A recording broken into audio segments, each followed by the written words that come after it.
is that really something that you're proud that you are doing, or your family is doing, or your religious people are doing it? This is not applicable to all rituals, to all traditions, to all cultures, but it is applicable to a lot of them. The practice of dowry had been practiced by different cultures throughout human history. But now let me say something controversial.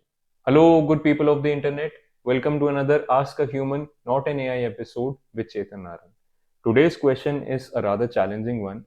It is an anonymous one again, and at some level, it's also a little funny. Let's hear it.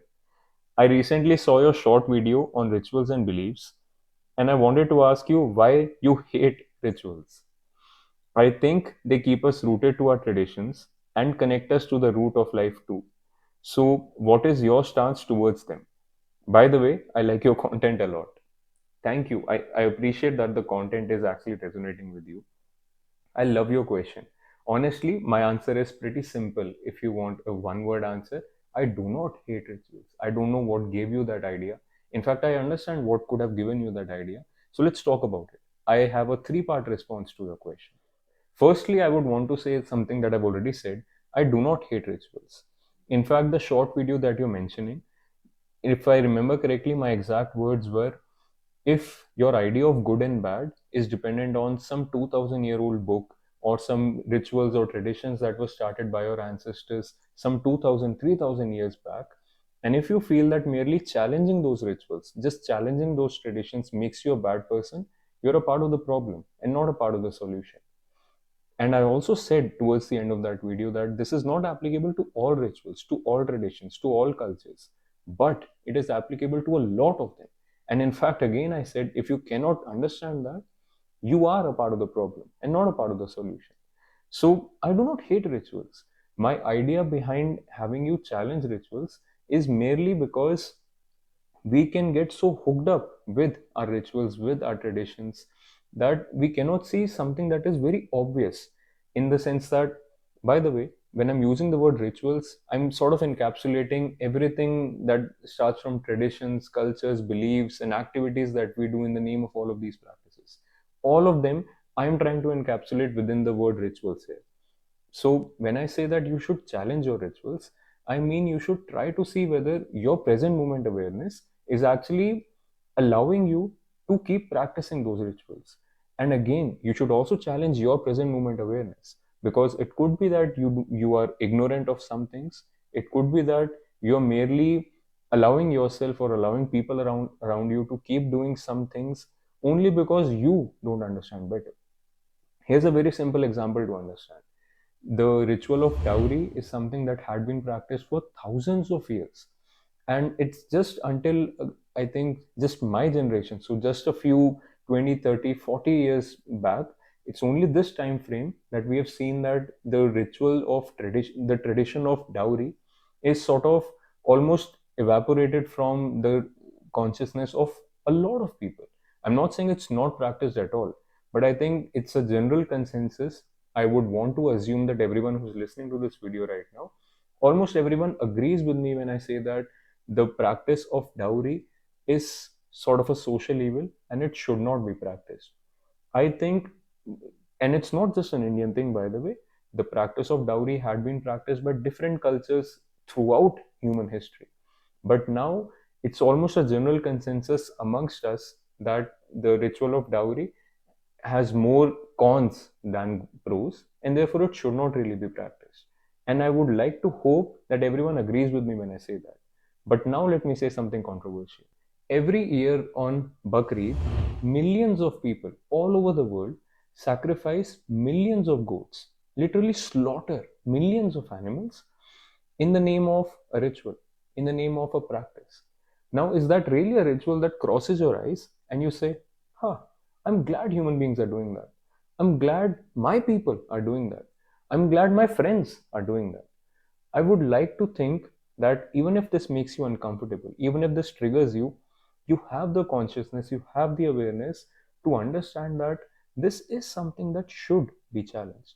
I should think deeper whether it's really, I'm really in that kind of a fearful relationship with God, with life as a whole, that I cannot see that this ritual is not the best I can be.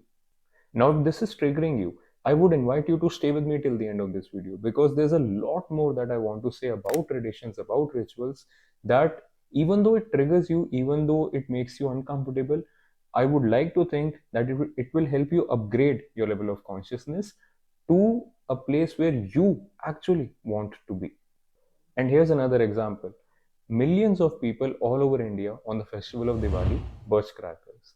They've done so for centuries. I have done so throughout my childhood. But at the present moment, the situation that we are living in, there are a lot of cities throughout India, especially in the northern parts of India, which are almost engulfed in a smoke cloud almost throughout the year. Honestly, whenever I travel to North India, I can feel the difference. And I think it's intuitive to almost everyone. But still, on the festival of Diwali, because it's a ritual, because it's a practice, we like bursting crackers. Now, the ironical part is, I've actually seen people bursting crackers, putting a mask, putting a surgical mask on them so that they do not inhale the pollution.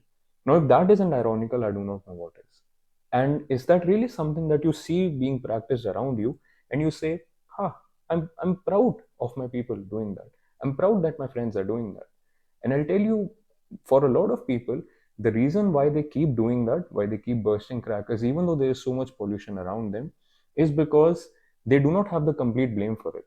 Because, of course, there's pollution happening from the crops being burned in North India, there's pollution happening from all the industries around these cities, etc. And therefore, just because you do not have the complete blame for it, you think that you should keep practicing that ritual. Is that really something that you're proud that you are doing, or your family is doing, or your religious people are doing, etc.? Again, if this is triggering you, just like I talked about the first ritual, if this is triggering you, I definitely invite you to stay till the end of this video, because there's a lot more that you should understand. Now, the next thing that I want to talk about is something that you pointed out. You say that rituals keep us rooted to our traditions. 100% they do. And I really appreciate you saying that, by the way, because it's almost become fashionable for the modern generation to feel that everything about religions and everything about cultures and traditions are stupid and we should just stop practicing them. If you are a regular listener of this channel, you would know that the Unlearning Playground is anything but that kind of a channel. So I really appreciate you saying that our rituals actually keep us rooted to our traditions. But here is a deeper meditation that I want you to focus on. Our rituals, our beliefs, our cultures, our traditions, they need to evolve. They need to keep evolving as we human beings are evolving. As a society, as a culture, as a community, as a country, as an entire species, there is evolution happening on all different levels. And therefore, our rituals also need to keep evolving. This is exactly the point that I was making earlier, too. If your present moment awareness is allowing you to keep practicing your traditions, good. But you should also keep challenging your present moment awareness, because everything needs to keep evolving. Everything needs to keep emerging as new aspects of life keep emerging. And I'll tell you the number one thing that blocks this kind of evolution: the divinity that we associate with our traditions. There needs to be divinity with our traditions, but we need to understand that it has always been human beings who started these traditions. It has always, always, always been human beings who started these practices, these rituals, these traditions. And then, because we have been so involved in them, we started to associate divinity with them. And that's a good thing, by the way. We need to feel that the things that we're engaged in, we need to feel that the activities that we're doing around us, or the activities that we're engaged in on specific moments of the year, are so immensely powerful, so immensely big, and so immensely bigger than our petty little selves that they feel almost divine to us. We should have practices such as this. This is not the romantic in me talking. We need to have such practices to feel that we are human beings. But here is the catch: we need to evolve these practices as we are evolving. We need to keep evolving these practices as life around us is emerging. And we never should forget the fact that it has always been human beings. It has always been human beings like us who have evolved and created these practices. And there's one more thing that I would want to say here. I think we should not forget what our ancestors taught us. I think we should keep following everything that our ancestors have left for us. But I genuinely feel somewhere that Isn't it almost some sort of an insult to say that my ancestors taught me these practices? And that is the most important thing my ancestors taught me. I mean, I have read all of these books written by some beautiful ancestors that we share. But to say that these books actually taught me these practices or these rituals, I would genuinely feel that it's almost an insult to the authors of these books. Because I think the genuine ancestors, the genuine elders that you should really be looking forward to, that you should be really looking up to, should be the ones who teach you how to think, how to do things, and not what to think and what to do. And therefore, if you're really taking the nectar from the wisdom that your ancestors have left for you, it should guide you on how to do things, on how to think. And then at least some amongst us can be the elders who can then point out and say, ha, based on our present moment awareness, it feels that this is a practice that we should keep doing. This is a new practice that I think we should be doing. And this, however, looks like a practice that we should stop doing. It is from an older time, it suited that period of time, and maybe now we should stop doing that. I think it's only sane. I think it's only wise that we need to start to do that. I think that's evolution 101. And the third point that I want to make, you said that rituals are the root of life. Rather, you said rituals connect us to the root of life. I don't think they do. I honestly don't think that rituals are anywhere close to the root of life.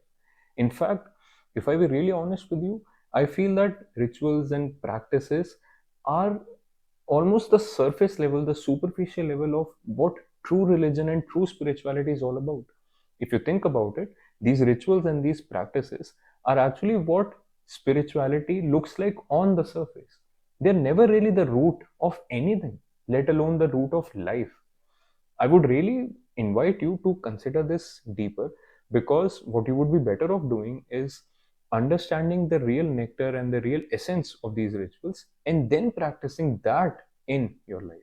Here's an example. In his best selling novel, The Brothers Karamazov, Dostoevsky was talking about a very old Christian ritual wherein for 30 days, at a specific time of the year, for 30 days, you are supposed to abstain from non vegetarian food, you're supposed to abstain from alcohol, and loads of other things. But he was actually making fun of these Christians in that book, because he would say that on the 31st day, right after the fast ends, the next evening meal would be full of non-veg, would be full of alcohol, would be full of all kinds of debauchery that you can think of. And this book was written in the 1800s, by the way, but I know for a fact that even in 2024, all around the world, not just in India, all around the world, this is how people practice their rituals. For 30 days, 60 days, 50 days, for a week, for 12 days, for 14 days, they would be as devout as they could be to these rituals. And for the entire year away from this time period, they would be involved in these very things as if they are kids who have never seen these things before. Isn't that true? And isn't that almost an insult to the real ritual? Because if you were really going to the root of life, if you were really going to the root of these rituals, wouldn't that make you change how you live your life throughout the year? And that is the invitation. If you want to go to the root of life, practicing the ritual only for this particular time period and then almost insulting the ritual throughout the year round is not the way to go. Here's a fact: almost all such rituals are practiced by people either out of fear, or out of superstitions, or out of ignorance of never having questioned anything. And if any of these three are your reasons to keep practicing your rituals, I would invite you to question them.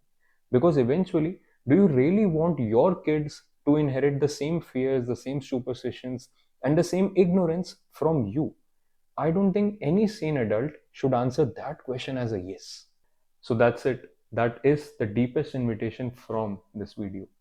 Unlearn your fear based relationship with God, your fear based relationship with life, your fear based relationship with your religions, your beliefs, your faiths, your practices, your rituals, your traditions, and rather form a love based relationship with God, a love based relationship with life, a love based relationship with everything that you do. If you do that, and if you teach your kids to do that, I think we'll be okay. Thank you for staying with me till the end of this video. I genuinely hope that even if it triggered you at some points, you could see that I'm on to something. You could see that this message is coming from a place of love, and it's not coming from a place of fear or ignorance or superstition. And I genuinely feel that if you could see that, you should have more questions. So feel free to shoot out your questions to me. I will ensure that I answer from the same standpoint of love.